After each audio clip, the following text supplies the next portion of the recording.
नमस्कार मैत्रिणींनो, मी अर्चना स्वागत करते स्टिच विथ मी या आपल्या यूट्यूब चॅनलवर। आजच्या व्हिडिओमध्ये आपण फोर्टक्स ब्लाउजची पेपर कटिंग, फॅब्रिक कटिंग आणि स्टिचिंग शिकणार आहोत। नवीनच ब्लाउज शिवायला शिकलेल्या ज्या माझ्या मैत्रिणी आहेत त्यांच्यासाठी हा व्हिडिओ अतिशय उपयुक्त आहे, कारण या व्हिडिओमध्ये आपण अगदी स्टेप बाय स्टेप आणि अगदी व्यवस्थित पद्धतीने संपूर्ण ब्लाउजची कटिंग आणि स्टिचिंग समजून घेणार आहोत। फोर्टक्स ब्लाउज शिवण्यासाठी सर्वात पहिले आपण पेपर कटिंग करणार आहोत। त्यासाठी या ठिकाणी मी कार्डशीट पेपर घेतलाय। कार्डशीट पेपरची जी माझ्याकडची बाजू आहे त्या ठिकाणी अर्धा इंचावर मी पहिले एक रेष मारून घेतली। आता आपल्या ब्लाउजची जी उंची आहे ती उंची आपल्याला या ठिकाणी टाकायची आहे। त्यासाठी आपल्या ब्लाउजच्या उंचीमध्ये 1.5 इंच प्लस करायचं आहे आणि त्यानंतर उंचीचं माप टाकायचं आहे। माझ्या ब्लाउजची जी उंची आहे ती आहे 14 इंच। त्यामध्ये मी 1.5 इंच प्लस केलं आणि 15.5 इंचावर या ठिकाणी उंचीचं माप टाकलं। या ठिकाणी आता या रेषेपासून आपल्याला शोल्डरचं माप टाकायचं आहे। शोल्डरचं माप आहे 5.5 इंच, म्हणून 5.5 इंचापर्यंत इथे मी रेष ओढून घेतले। आता हे जे शोल्डरचं 5.5 इंच माप आहे ते आपल्याला खाली सुद्धा टाकायचं आहे। हे माप टाकत असताना आपण अर्धा इंचाची जी रेष ओढली आहे त्या रेषेपासून मी टाकलेला आहे। आता या ठिकाणी आपल्याला गळा रुंदीचं माप टाकायचं आहे। ब्लाउजची जी गळा रुंदी आहे ती मी घेणार आहे 2.5 इंच आणि जे उरलेलं अंतर आहे ती आहे शोल्डर पट्टी, म्हणजे गळा रुंदी 2.5 इंच आणि शोल्डर पट्टी 3 इंच। आता आपण वरच्या बाजूला हे जे माप टाकलेलं आहे तेच माप आपल्याला खालच्या बाजूने सुद्धा टाकायचं आहे। रेषेपासून 5.5 इंच आपण शोल्डरचं माप टाकलेलं आहे आणि त्यानंतर 2.5 इंचावर गळा रुंदीचं माप टाकलंय। आपण पहिले या ठिकाणी गळ्याला आकार देऊन घेणार आहोत। गळ्याची जी उंची आहे ती मी या ठिकाणी घेतलेली आहे 5.5 इंच। तुमचं ब्लाउज कोणत्याही साईजचं जरी असलं तरी सुद्धा पुढच्या गळ्याचा आपण जेव्हा उंची टाकत असतो त्यावेळेला 5.5 इंचावर तुम्ही मार्किंग करू शकता। गळ्याची उंची टाकून झाल्यानंतर या ठिकाणी गळ्याला मी गोलाकार दिलाय। त्यानंतर आता आपल्याला मुंढ्याला आकार द्यायचा आहे। या ठिकाणी मुंढ्याची जी उंची आहे ती मी घेतलेली आहे 5.5 इंच। 38 साईजच्या ब्लाउजसाठी इथे मुंढ्याची उंची मी 5.5 इंच घेतली आहे, परंतु तुमचं जे ब्लाउजचं माप आहे त्यानुसार तुम्ही या ठिकाणी मुंढ्याचं माप टाकायचं आहे। आता आपल्याला या ठिकाणी छातीचं माप टाकायचं आहे। ते माप टाकत असताना ही जी रेष ओढलेली आहे या रेषेपासून आपल्याला सुरुवात करायची आहे। 38 साईजचं ब्लाउज आहे, त्याचा चौथा भाग होतो 9.5 इंच आणि 9.5 इंचामध्ये आपल्याला 1.5 इंच शिलाई मार्जिन प्लस करायचं आहे। अशा प्रकारे 11 इंचावर मी छातीचं माप टाकलं। त्यानंतर आपल्याला मुंढ्याचा आकार द्यायचा आहे। मुंढ्याचा आकार देण्यासाठी इथे मी 1 इंचावर मार्किंग केलं। ब्लाउजची साईज कोणतीही असली तरी मुंढ्याला पुढच्या भागाचा आकार देण्यासाठी 1 इंचावर आणि मागच्या भागाचा आकार देण्यासाठी 1.5 इंचावर मार्किंग करायचं आहे। आता खालच्या बाजूने आपल्याला क्रॉस पट्टीचं माप टाकायचं आहे। त्यासाठी माझ्याकडची जी बाजू आहे त्या ठिकाणी मी 3.5 इंचावर आणि 3 इंचावर अशा 2 ठिकाणी मार्क केलं। आता या साईडची जी बाजू आहे या ठिकाणी आपल्याला 2.5 इंचावर मार्किंग करायचंय। हे 2.5 इंचाचं मार्किंग आणि या साईडचं 3 इंचाचं मार्किंग आपल्याला आता जोडून घ्यायचंय। इथे आपण जे 3.5 इंचावर मार्किंग केलेलं आहे त्या ठिकाणी आपल्याला असं तिरकस आकार द्यायचा आहे। क्रॉस पट्टीचं हे जे माप मी टाकलेलं आहे ते कोणत्याही साईजसाठी आपण वापरू शकतो। आपल्याला फोर्टक्स ब्लाउज शिवायचा आहे। फोर्टक्स ब्लाउज शिवण्यासाठी आपल्याला टक्स मारावे लागतात आणि त्यासाठी म्हणून या ठिकाणी आपल्याला शिलाई मार्जिन थोडंसं वाढवून सुद्धा घ्यावं लागतं, कारण जेव्हा आपण असं 4 ठिकाणी टक्स मारत असतो त्यावेळेला तिथलं जे कापड आहे ते कमी होत असतं। या ठिकाणी टक्स मारल्यानंतर इथलं जे कापड आहे ते साहजिकच कमी होईल आणि पुढे आपण जे शिलाई मार्जिन घेतलेलं आहे ते राहणार नाही। हुकेकडच्या साईडला सुद्धा इथे सुद्धा आपलं अर्धा ते 1 इंचाने कापड कमी होईल। तुमच्या ब्लाउजची जी साईज आहे त्यानुसार तुम्ही अशा पद्धतीने पहिले माप टाकून घ्यायची आहे। त्यानंतर हा जो इकडचा भाग आहे या ठिकाणी आपण अर्धा इंचापर्यंत हे वाढवून घेणार आहोत आणि गळ्याच्या साईडचं जे टोक आहे त्या ठिकाणापासून या ठिकाणापर्यंत एक रेष ओढून घ्यायची आहे। ब्लाउजच्या सेंटरला आपण जो टक्स मारत असतो त्याची जी रुंदी आहे ती आपल्याला 1 इंचापर्यंत ठेवायची आहे, म्हणजे या ठिकाणी टक्स मारल्यानंतर 2 इंच रुंदी कमी होणार आहे।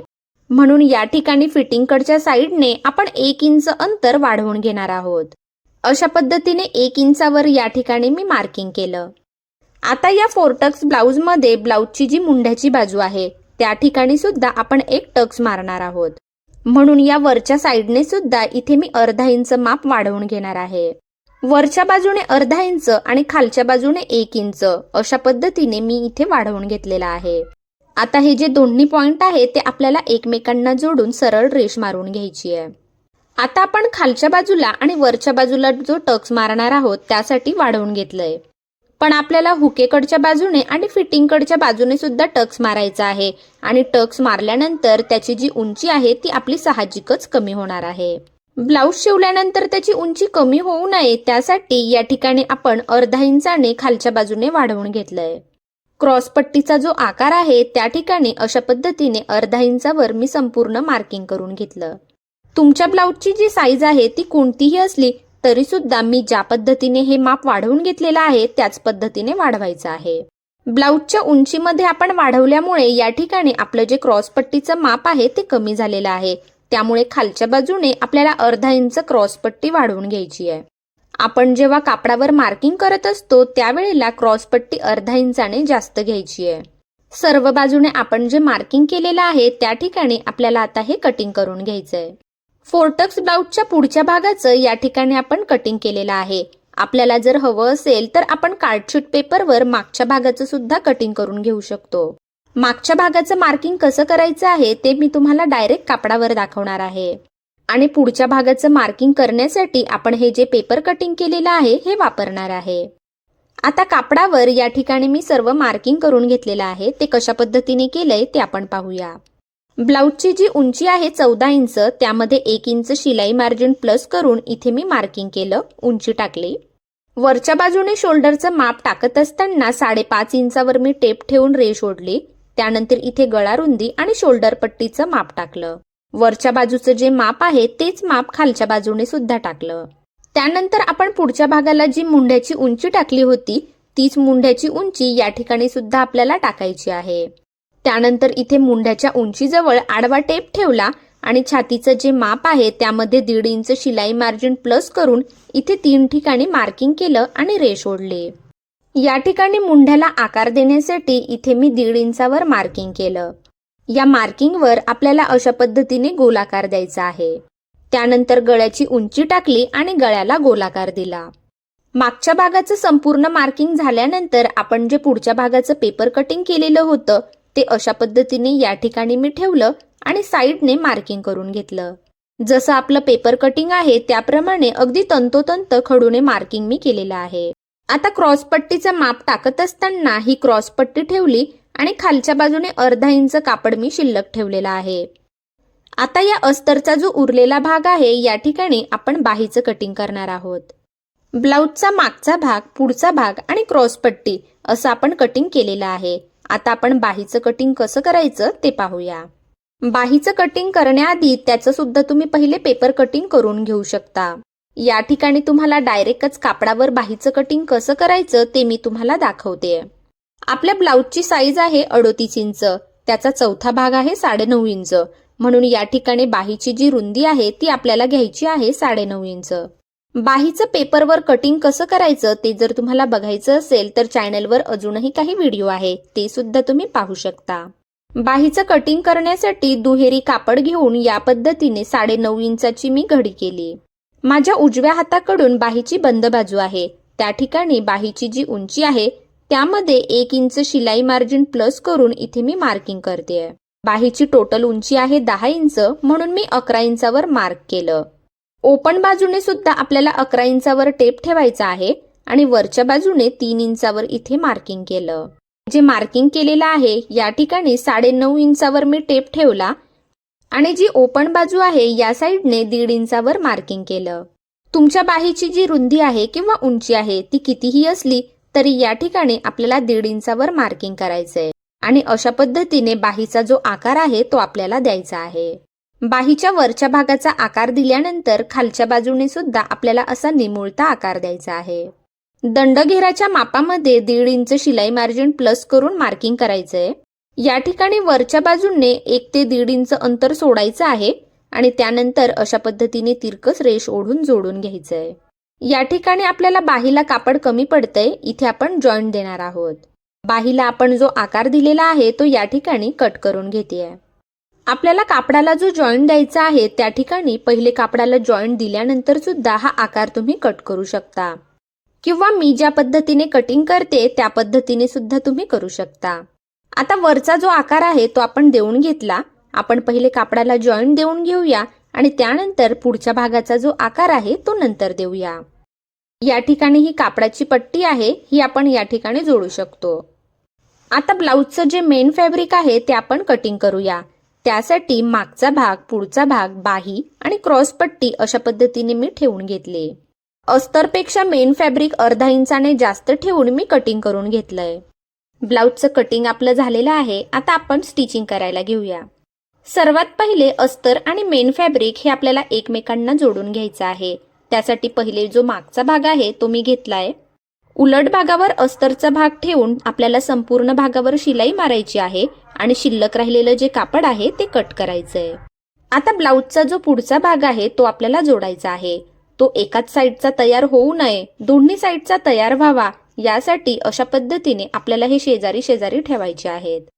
मेन फॅब्रिकच्या उलट भागावरती अस्तरचा हा भाग अशा पद्धतीने आपल्याला ठेवायचा आहे आणि सर्व बाजूने आपल्याला शिलाई मारून घ्यायची आहे आणि शिल्लक राहिलेलं जे कापड आहे ते कट करायचंय. यामध्ये कोणतंही कन्फ्युजन होऊ नये, उलटसुलट होऊ नये यासाठी आपण असं टाचण्या लावून सुद्धा ठेवू शकतो. आता आपण बाही जोडायला घेऊया. बाही जोडण्या अगोदर आपल्याला या ठिकाणी कापडाचा जॉईंट द्यायचा आहे. बाहीला जॉईंट देण्यासाठी वरच्या भागावर एक पट्टी आणि खालच्या बाजूने एक पट्टी असं आपल्याला या दोन्ही पट्ट्या ठेवायच्या आहेत. हे उलटसुलट होऊ नये म्हणून या ठिकाणी आपण टाचणी लावून घेऊया. खालची जी पट्टी आहे ती आपल्याला बाहेरच्या बाजूने ठेवायची आहे आणि शिलाई मारायची आहे. वरच्या साईडने पट्टीचा जो भाग आहे तो थोडासा मी शिल्लक ठेवलेला आहे आणि शिलाई मारते आहे. शिलाई मारून जोडून झाल्यानंतर ही जी पट्टी आहे ती आपल्याला सरळ ठेवायची आहे आणि या ठिकाणी यावर आपल्याला दाबटीप द्यायची आहे. याचा जो जॉईंट असलेला भाग आहे, शिल्लक राहिलेलं कापड आहे ते बाहीला आतल्या बाजूने आलेलं आहे. आता वरच्या भागाला जॉईंट देण्यासाठी ही जी पट्टी आहे ती मी वर ठेवली आणि त्यानंतर यावर शिलाई मारली. ज्याप्रमाणे आधी आपण शिलाई मारून दाबटीप दिली होती त्याच पद्धतीने या ठिकाणी सुद्धा शिलाई मारल्यानंतर एक दाबटीप द्यायची आहे. याचा सुद्धा जो जॉईंट आहे, शिल्लक राहिलेलं कापड आहे ते बाहीला आतल्या बाजूने गेलेला आहे. दोन ठिकाणी जॉईंट दिल्यानंतर आता हा जो बाहीचा आकार आहे तो आपल्याला पुन्हा व्यवस्थित करून घ्यायचा आहे. त्यासाठी बाहीची मधोमध घडी मी पहिले करून घेते. त्यानंतर बाहीचा जो मागचा आकार आहे त्याप्रमाणे या ठिकाणी शिल्लक राहिलेलं जे कापड आहे ते कट करून घेते. दंडघेराच्या साईडने सुद्धा आणि वरच्या साईडने सुद्धा जे शिल्लक राहिलेलं कापड आहे ते इथे मी कट केलं. कट केल्यानंतर बाहीचा जो पुढचा आकार आहे तो आपल्याला द्यायचा आहे. पहिले तुम्ही बाहीचं पेपर कटिंग केलं, त्यानंतर कापडाला जॉईंट देऊन कापडाची घडी तयार करून घेतली आणि त्यावर आपलं पेपर कटिंग ठेवून बाहीचं कटिंग केलं तरी सुद्धा चालेल. तुम्हाला पेपर कटिंगची चांगली प्रॅक्टिस झाल्यानंतर तुम्ही अशा पद्धतीने डायरेक्ट कापडावर सुद्धा बाहीचं कटिंग करू शकता. आता जे मेन फॅब्रिक आहे ते आपण अशा पद्धतीने सरळ ठेवलेलं आहे. त्याची जी दुसरी बाजू आहे ती सुद्धा आपल्याला शेजारी ठेवायची आहे. बाही जोडत असताना बऱ्याच जणींना अडचणी येत असतात, पण तुम्ही जर अगदी स्टेप बाय स्टेप अशा पद्धतीने केलं तर तुम्हाला या ठिकाणी कोणतीच अडचण येणार नाही. बाहीचा उलट भाग आतल्या बाजूने या ठिकाणी आहे. ही जी बाही आहे ती आता आपल्याला अशी अलगद उचलायची आहे आणि अशी शेजारी ठेवायची आहे. म्हणजे दोन्ही बाह्यांचा जो उलट भाग आहे तो वरच्या बाजूने आता आलेला आहे. आता यापुढे बाही उलट सुलट होऊ नये, कन्फ्युजन होऊ नये यासाठी इथे आपण टाचणी सुद्धा लावून घेऊ शकतो किंवा अशा पद्धतीने मार्किंग सुद्धा करू शकतो. आता खालच्या बाजूने आपल्याला अर्धा इंचावरती शिलाई मारून हे दोन्ही भाग एकमेकांना जोडून घ्यायचे आहेत. त्यानंतर खालचं जे शिल्लक राहिलेलं कापड आहे ते सुद्धा कट करायचं आहे. या ठिकाणी एक जी बाही आहे ती मी तयार करून दाखवते. याच पद्धतीने आपल्याला दुसरी बाही सुद्धा तयार करायची आहे. आता हा जो शिलाई नंतरचा भाग आहे तो आपल्याला सरळ ठेवायचा आहे आणि वरच्या बाजूने त्यावर दाबटीप मारायची आहे. दाबटीप मारत असताना ती अस्तरवर आली पाहिजे याची काळजी घ्यायची आहे. आता बाहीचं हे जे अस्तर आहे ते आपल्याला अशा पद्धतीने फोल्ड करून घ्यायचं आहे आणि वरच्या भागावर या ठिकाणी खाली आपल्याला शिलाई मारायची आहे. ज्या पद्धतीने आपण ही बाही तयार करत आहोत त्या पद्धतीने दुसरी बाही सुद्धा लगेच आपल्याला तयार करायची आहे. शिलाई मारून झाल्यानंतर याचे जे तिन्ही ओपन भाग आहे त्यावर सुद्धा आपल्याला शिलाई मारून जोडून घ्यायचंय. आजच्या व्हिडिओमध्ये फोर्टक्स ब्लाऊजची पेपर कटिंग आणि स्टिचिंग आपण अगदी सावकाश पद्धतीने बघतोय, जेणेकरून ज्या माझ्या नवीन शिकणाऱ्या मैत्रिणी आहेत त्यांना ते सोपं होईल. एक बाही तयार झाल्यानंतर दुसरी बाही सुद्धा आपल्याला तयार करून घ्यायची आहे. त्यानंतर आता आपल्याला क्रॉसपट्टी जोडायची आहे. क्रॉसपट्टी जोडताना सुद्धा अगदी स्टेप बाय स्टेप आपल्याला करायचं आहे, म्हणजे ती उलटसुलट होणार नाही. सरळ कापडावरती आपल्याला या ठिकाणी अस्तरची जी क्रॉसपट्टी कट केलेली आहे ती आपल्याला अशी ठेवायची आहे. या साईडची अशी अलगद उचलायची आहे आणि या भागावर अशी ठेवायची आहे. क्रॉसपट्टीचा जो पुढचा भाग आहे तो असा जवळ आला पाहिजे. आता खालच्या बाजूने आपल्याला इथे पाव इंचावरती सरळ शिलाई मारायची आहे. शिलाई मारत असताना याचा जो पुढचा भाग आहे त्या ठिकाणी अर्धा इंच मेन फॅब्रिक मी शिल्लक ठेवलेला आहे. दुसरी पट्टी जोडत असताना सुद्धा शिलाई मार्जिन सारखंच ठेवायचं आहे. पुढच्या भागामध्ये मेन फॅब्रिक शिल्लक आहे. वरच्या बाजूला सुद्धा मेन फॅब्रिक शिल्लक आहे.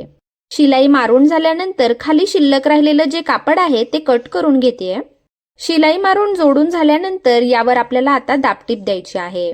दाबटीप देत असताना ही जी शिलाई आहे ती अस्तरवर आली पाहिजे आणि आतल्या भागामध्ये शिलाई मारल्यानंतरचं जे शिल्लक कापड आहे त्यावर ही शिलाई बसली पाहिजे. पद्धतीने आपण ही एका साईडची क्रॉसपट्टी तयार केली आहे. त्याच पद्धतीने ही दुसरी सुद्धा क्रॉसपट्टी तयार करायची आहे. आजच्या व्हिडिओमध्ये आपण फोर्टक्स ब्लाऊजचं पेपर कटिंग केलं, फॅब्रिक कटिंग केलं आणि आता स्टिचिंग करतोय. अगदी सावकाश आणि स्टेप बाय स्टेप पद्धतीने सांगण्याचा या ठिकाणी मी प्रयत्न केला आहे. ब्लाऊज शिवताना खूप छोट्या छोट्या गोष्टी असतात, पण त्या खूप महत्त्वाच्या असतात आणि कमीत कमी वेळामध्ये त्या सर्व गोष्टी सांगणं अवघड जातं.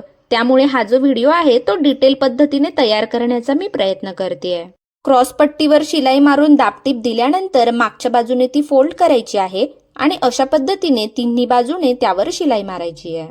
फोर्टक्स ब्लाऊजच्या पुढच्या भागाला टक्स कसे मारायचे, मागचा भाग कसा तयार करायचा, बाह्या कशा जोडायच्या, गळ्याला गळपट्टी किंवा गोट कसा लावायचा, ब्लाऊजला परफेक्ट फिटिंग कशी करायची हे आपण पुढच्या व्हिडिओमध्ये बघणार आहोत. क्रॉसपट्टीवर सर्वीकडून शिलाई मारून झाल्यानंतर वरच्या भागामध्ये मेन फॅब्रिक पाव इंच शिल्लक ठेवायचं आहे आणि उरलेलं जे कापड आहे ते अशा पद्धतीने कट करून घ्यायचंय. क्रॉसपट्टीचा जो मागचा आणि पुढचा भाग आहे त्या ठिकाणी मेन फॅब्रिक अर्धा इंच शिल्लक ठेवायचं आहे. वरच्या बाजूने पाव इंच शिल्लक ठेवायचंय.